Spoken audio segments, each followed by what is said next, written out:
Calcutta high court के साल 2022 के आदेश के खिलाफ बंगाल सरकार द्वारा दायर याचिका समेत अन्य याचिकाओं पर सुनवाई पूरी कर ली।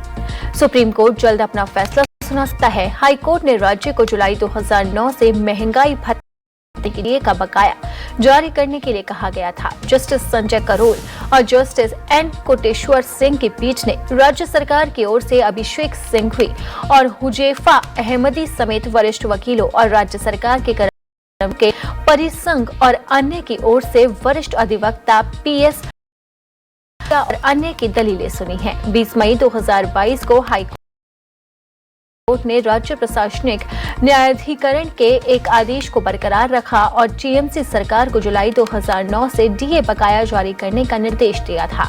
इसमें कहा गया कि राज्य सरकार द्वारा अपने कर्मचारियों को अखिल भारतीय उपभोक्ता मूल्य सूचकांक औसत की पद्धति का उपयोग करके गणना की जाने वाली दर पर डीए का भुगतान न कर पाने के संबंध में वित्तीय असमर्थता का रुख स्वीकार नहीं है। डीए को लेकर लंबे समय से कर्मचारी इंतजार कर रहे हैं। केंद्र की मोदी सरकार केंद्रीय कर्मचारियों और पेंशन भोगियों को बड़ा तोहफा भी देने वाली है। दरअसल त्योहारों के मौसम में एक बड़ी राहत के तौर पर 1 करोड़ से ज्यादा केंद्रीय कर्मचारियों और पेंशन भोगियों को महंगाई भत्ते यानी कि डीए और महंगाई राहत यानी कि डीआर में 3% की बढ़ोतरी का फायदा मिल सकता है।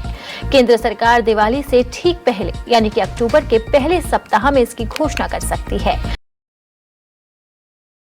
वेतन आयोग के तहत आखिरी डीए की बढ़ोतरी मोदी सरकार 3% बढ़ोतरी करती है तो कर्मचारियों का डीए 55% से बढ़कर 58% हो जाएगा।